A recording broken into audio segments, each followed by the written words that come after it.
We're disrupted by my need for coffee to continue reading. You can't read. Not our need for coffee. How can I read without coffee? I should just have coffee, green tea, and books. What would we do without them? And me, chocolate. Chocolate? Coffee and chocolate. How is that a necessity? Can drink coffee. Chocolate, coffee, tea. Can't have coffee without chocolate. And Homer. Homer has never yet been printed in English, but nor Aeschylus nor Virgil, even works are refined as solidly done and as beautiful almost as the morning itself. Homer wasn't printed in English at this time. Maybe For later writers, they were studying it in ancient Greek. For later writers, say what we will of their genius, have rarely, if ever, equaled the elaborate beauty of finish and the lifelong heroic literary labors of the ancients.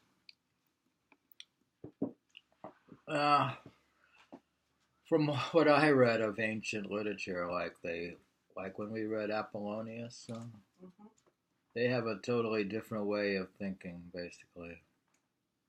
No. They did. They thought about the world far different than us. Scientifically, you mean? No, whatever. Their thinking is different. It's like mythological. Or it's like, who knows? They only talk, even the Romans. They only talk of forgetting them who never knew them. It would be soon enough to forget them when we have the learning and the genius which will enable us to attend and appreciate them. That age will be rich indeed when those relics which we call classics and the still older and more than classic, but even less known scriptures of the nations shall have still further accumulated, when the Vatican shall be filled with Vedas and Zendavestas and Bibles, with Homers and Dantes and Shakespeare's, and all the centuries to come shall have successively deposited their trophies in the forum of the world. By such a pile we shall hope to scale heaven at last. Wow, it's grandiose. How's he gonna scale a heaven with a book?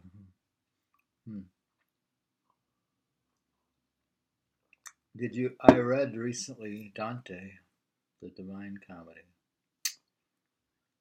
Recently. You weren't listening when I read it.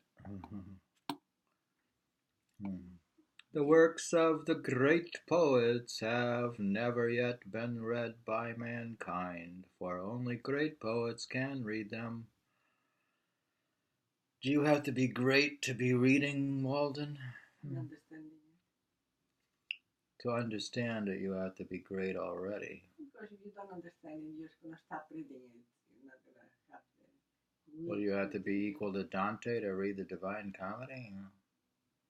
Everything you read, you have to understand it. To read the scriptures, you have to be already enlightened. Well, you can read it after you reach enlightenment. But before, you wouldn't understand it. The works of the great poets have never yet been read by mankind, for only great poets can read them.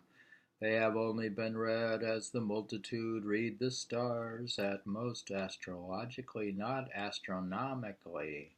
Most men have learned to read to serve a paltry convenience, as they have learned to cipher in order to keep accounts and not be cheated in trade, but of reading as a noble intellectual exercise they know little or nothing. Yet this is only is reading in a high sense, not that which lulls us as a luxury and suffers the nobler faculties to sleep the while, but what we have to stand on tiptoe to read and devote our most alert and wakeful hours to. Does he say to read while you're awake and alert? Or when you're tired? You could watch TV until you're exhausted and then read and then just fall asleep. Come on, just get serious. I think that having learned our letters, we should read the best that is in literature and not be forever repeating our ABCs and words in one syllable in the fourth and fifth classes, sitting on the lowest and foremost form all our lives. Most men are satisfied if they read or hear read, and perchance have been convicted by the wisdom by the wisdom of one good book, the Bible, and for the rest of their lives vegetate and dissipate their faculties in what is called easy reading. There is a work in several volumes in our circulating library entitled Little Reading, which I thought referred to a town of that name which I had not been to. There are those who, like cormorants and ostriches, can digest all sorts of things, even after the fullest dinner of meats and vegetables, for they suffer nothing to be wasted. If others are the machines to provide this provender, they are the machines to read it. They read the 9,000 tale about Zebulun and Sephronia, and how they loved as none have ever loved before. Who are they? Zebulun and Sephronia. Are they Persian or something else? I don't know, the name is Greek, Sophronia. Maybe they're Greek. And how they loved as none have ever loved before. You understand the first name, the word you read. Zebulun. That doesn't sound right. At any rate, how it did run and stumble and get up again and go on, how some poor unfortunate got up onto a steeple, and who had better never have gone up as far as the belfry, and then having needlessly got him up there, the happy novelist rings the bell for all the world to come together and hear. Oh dear, how he did get down again. For my part, I think that they had better metamorphose all such aspiring heroes of universal nobeldom into man-weathercocks, as they used to put heroes among the consolations, and let them swing round there till they are rusty and not come down at all to bother honest man and with the pranks. The next time the novelist rings the bell, I will not stir through the meeting house, burn down the skip of the tiptoe hop, a romance of the Middle Ages, by the celebrated author of Tittle Toll Tan, to appear in monthly parts. A great rush, don't all come together. All this they read with saucer eyes and erect and primitive curiosity, and with unwitted gizzard, whose corrugations even yet need no sharpening, just as some little 4-year-old venture his 2-cent gilt-covered edition of Cinderella, without any improvement that I can see in the pronunciation or accents or emphasis, or any more skill in extracting or inserting the moral. The result is dullness of sight, a stagnation of the vital circulations, and a general deliquium and soothing off of all the intellectual faculties. This sort of gingerbread is Dake Bailey and more sedulously than pure wheat or rye and Indian in almost every oven and Phil finds a surer market. He doesn't talking about cheap books. The best books are not read even by those who are called good readers. But what does our concord culture amount to?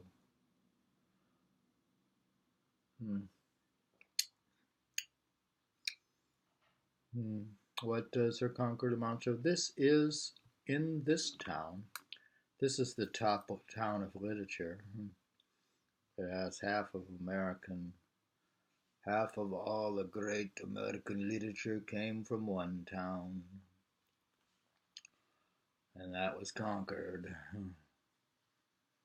Hawthorne, Emerson, Thoreau, Alcott. Who else? Melville. This is in this town, with a very few exceptions, no taste for the best or for very good books, even in English literature, whose words all can read and spell. Even the college-bred and so-called liberally educated here and elsewhere have really little or no acquaintance with the English classics. And as for the recorded wisdom of mankind, the ancient classics and Bibles, which are accessible to all who will know of them, there are the feeblest efforts anywhere made to become acquainted with them. Are we completely acquainted with all the scriptures of the world, including the Quran, the Pali Canon, Don't show it. the Bhagavad Gita, I haven't read the Old Testament in a long time. Good for you.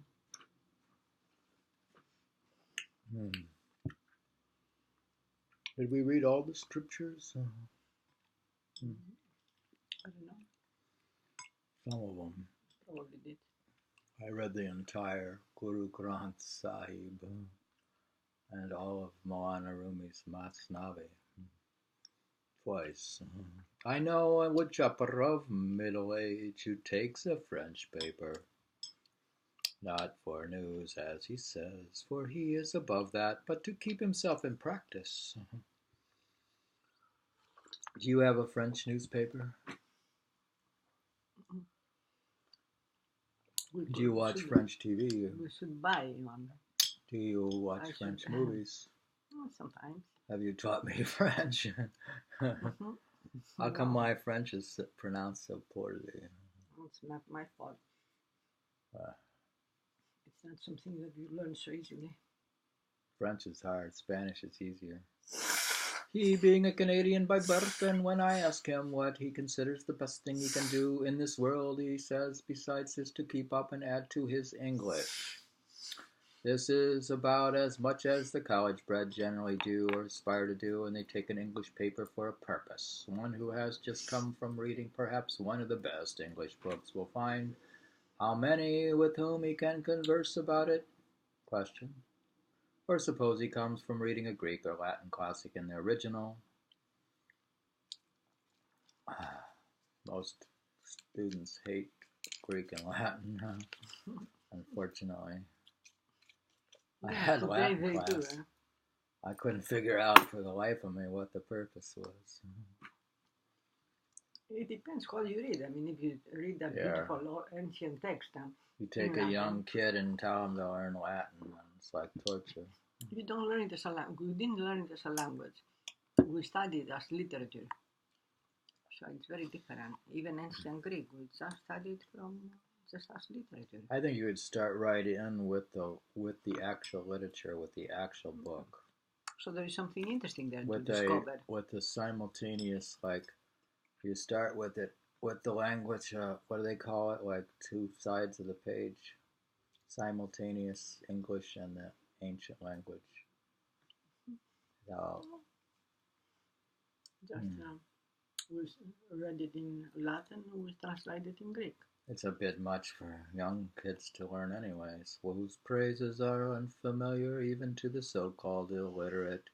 He will find nobody at all to speak to, but must keep silent about it. Indeed, there is hardly the professor in our colleges who, if he has mastered the difficulties of the language, has proportionally mastered the difficulties of the wit and the poetry of a Greek poet, and has any sympathy to impart to the alert and heroic reader. And as for the sacred scriptures or Bibles of mankind, who in this town can tell me even their titles? What are the titles? Titles of what? The scriptures. Scriptures have titles? Well, there's all kinds of scriptures, probably, if you go down to the detail. Commentaries upon them. Scripture. Well, What do you mean by scriptures? Thoreau graduated Bible? from Harvard, so it's like, it's hard if you haven't taken classics. What do you mean by scriptures? The Bible? Scriptures are scriptures of the world, just religious scriptures. All of them. Yeah. Well, he considers. I would agree with that. The sacred scriptures are important as well as literature. Most men do not know that any nation but the Hebrews have had a scripture.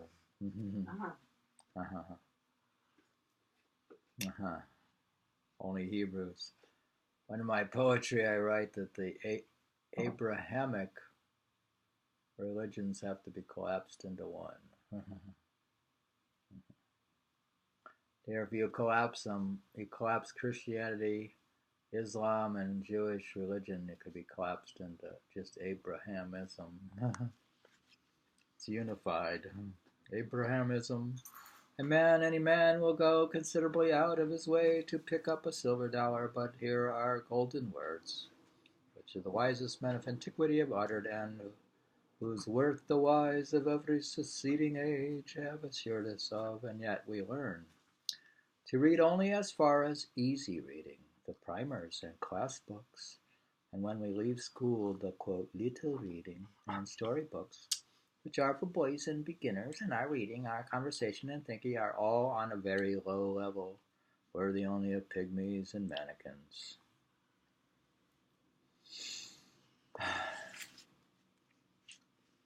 We're trying to raise our intellectual level of our reading through reading about reading in Walden. Don't chew it. Did we listen to all of Plato? Good in that's Plato. I think I slept through some of it.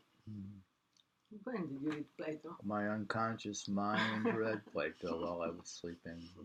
In the dream. That's the best reading, actually. Yeah. You can open a book and read it in ancient Greek.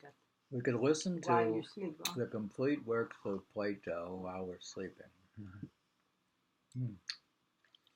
I aspire to be acquainted with wiser men than this our conquered soil has produced, whose names are hardly known here, or shall I hear the name of Plato and never read his book?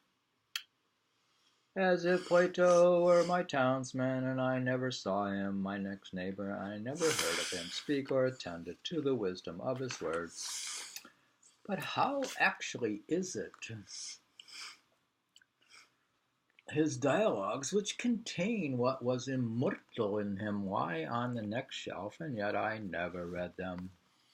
We are underbred and low-lived and illiterate, and in this respect, I confess, I do not make any very broad distinction between the illiterateness of my townsman who cannot read at all and the illiterateness of him who has learned to read only what is for children and feeble intellects. We should be as good as the worthies of antiquity, but partly by first knowing how good they were. We are a race of tit men, and sour, but a little higher in our intellectual flights than the columns of the daily newspaper. Could you imagine the impression of this book when you're like 16 years old? See, I probably read Walden at age 16, maybe 17, 18. And I have a faint memory of it.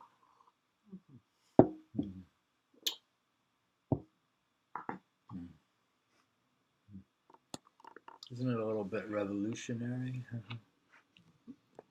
It might stir you up and make you rebellious. It is revolutionary. It is not all books that are as dull as their readers. He's not afraid to hurt you in a way. There are probably words addressed to our condition exactly, which if we could really hear and understand would be more salutary than the new morning or the spring of our lives and possibly put a new aspect on the face of things for us. How many a man has dated a new era in his life from the reading of a book? The book exists for us perchance, which will explain our miracles and reveal new ones. The at present unutterable things we may find somewhat uttered. These same questions that disturb and puzzle and confound us have in their turn occurred to all the wise men. Not one has been omitted, and each has answered them according to his ability by his words and his life. Moreover, with wisdom we shall learn liberality. The solitary hired man or farm in the outskirts of Concord who has had his second birth and peculiar religious experiences driven, as he believes, into silent gravity and exclusiveness by his faith may think it is not true. But Zoroaster, thousands of years ago, traveled the same road and had the same experience, but he, being wise, knew it to be universal, and treated his neighbors accordingly, and is even said to have invented and established worship among men. Let him humbly commune with Zoroaster then, through the liberalizing influence of all the worthies with Jesus Christ himself, and let our church go by the board. Where did I see somebody who was a Zoroastrian? There was somebody, I don't know who it was, though. I was amazed to hear that there even was a Zoroastrian. Probably he got impressed and there must be a small number of Zoroastrians now.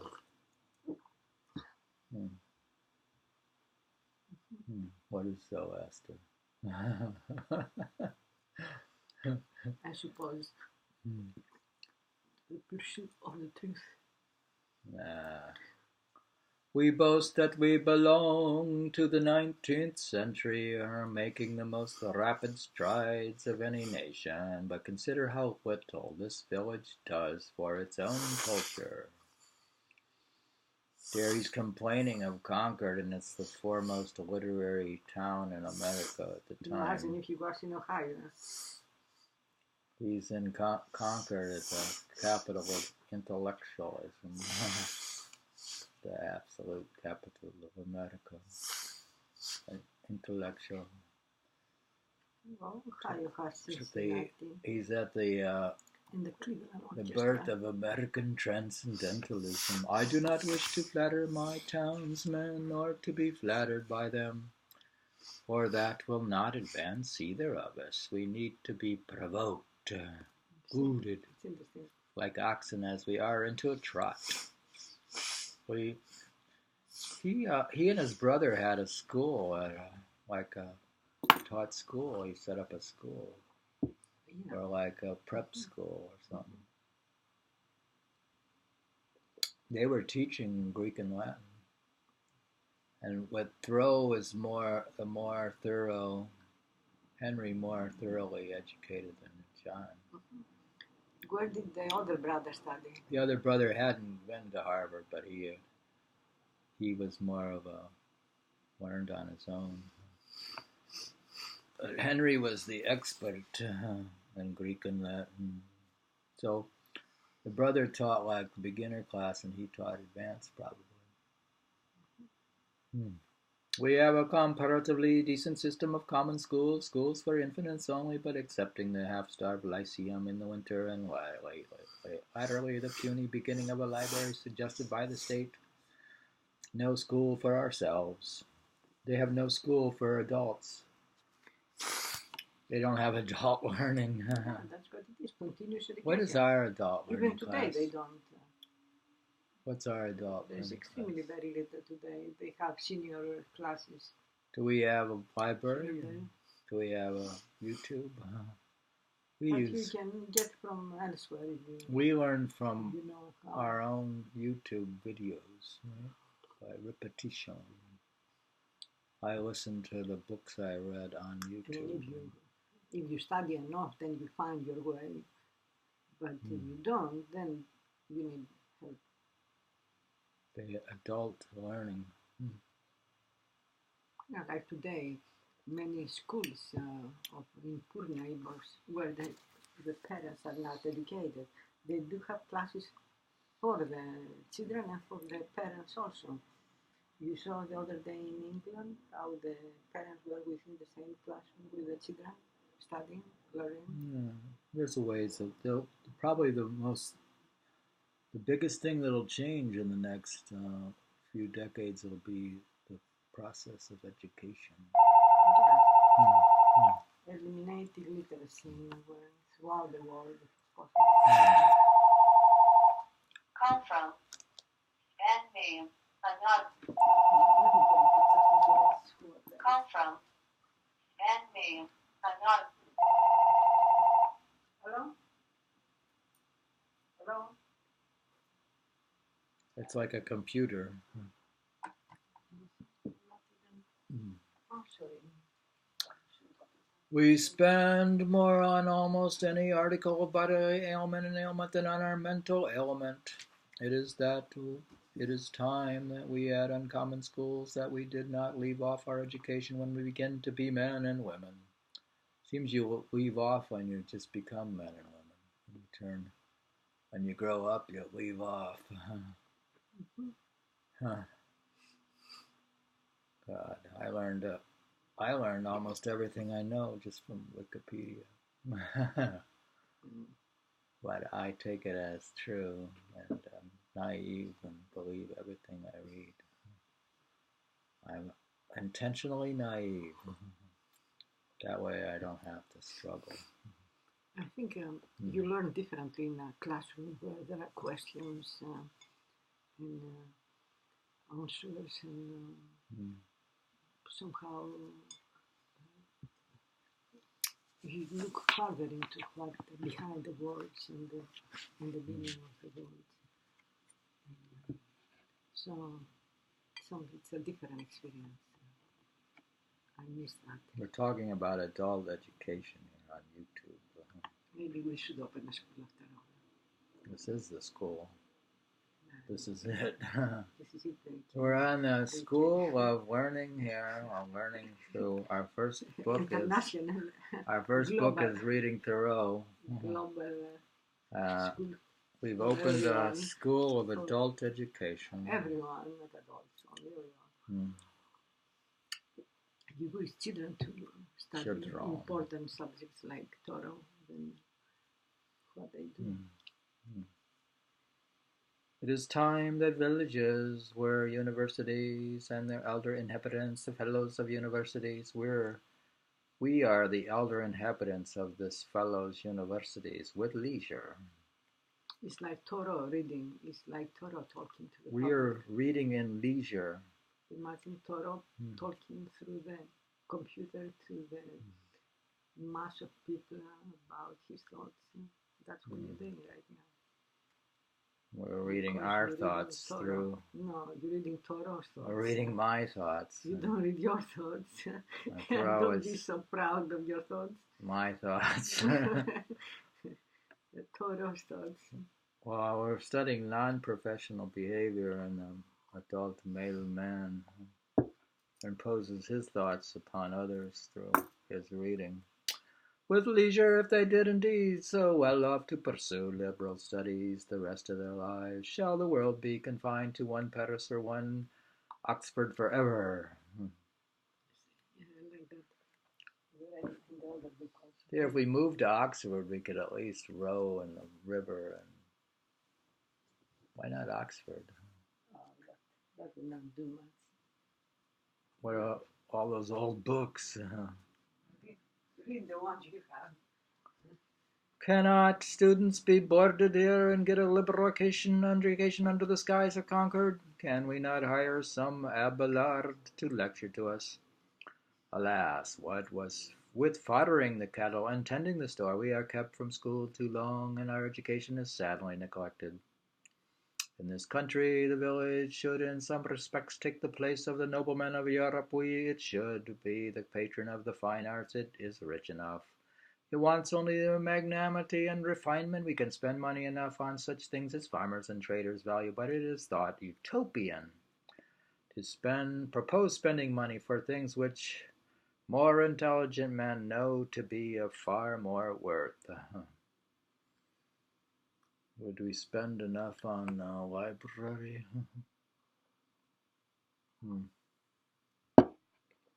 Well, this town has spent $17,000 on a townhouse, thank fortune or politics, but probably it will not spend so much on living wit.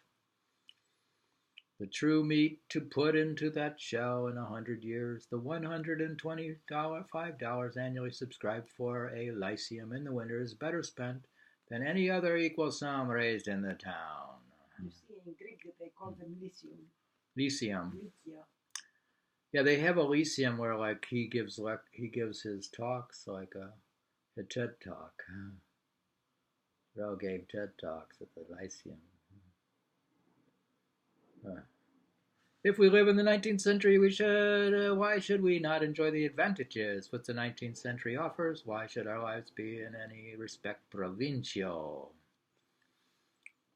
If we will read newspapers, why not skip the gossip of Boston and take the best newspaper in the world at once, and not by sucking the pap of neutral family papers or browsing olive branches here in New England? Let the reports of all the learned societies come to us, and we will see if they know anything.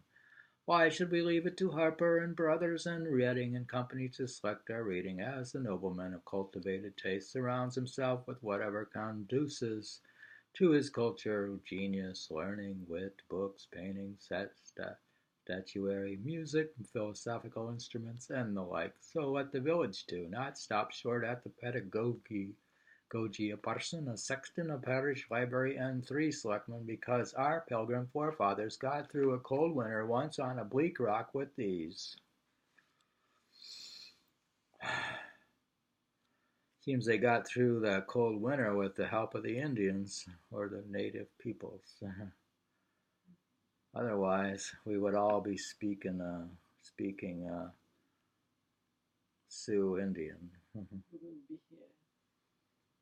Do you think we could be speaking Sioux Indian? Or, actually, dear, if the Greeks hadn't beat the Persians at Hermopoli, or we will all be speaking Persian. Turkish. Do you think we would be speaking Turkish if the Greeks hadn't written a book? That was before Socrates, by the way.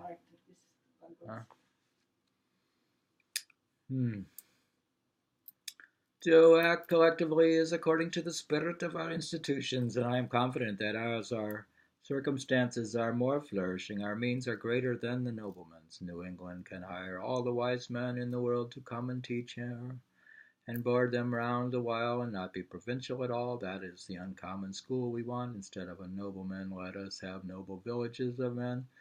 If it is necessary, omit one bridge over the river, go round a little there, and throw one arc at least over the darker gulf of ignorance which surrounds us. You think we should go to the town of Concord?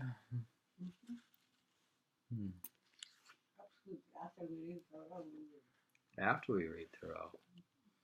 Why always after? Why not in the midst of reading Thoreau? Can't we go in the midst? Anyway, it would be, because by the time we finish the journal, it would be a long time, so we'll go maybe in the middle. By the time we finish the journals? It would be too long. After we finish this book, we can go. I'm not going to read the entire Walden, I don't think. Why? It's not bad. Not much. You read a book.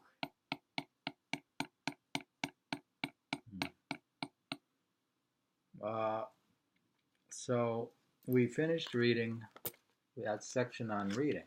We read reading. And the next section is sounds. So we finished reading, and in where I lived and what I lived for, and in economy, in Henry David Thoreau's Walden.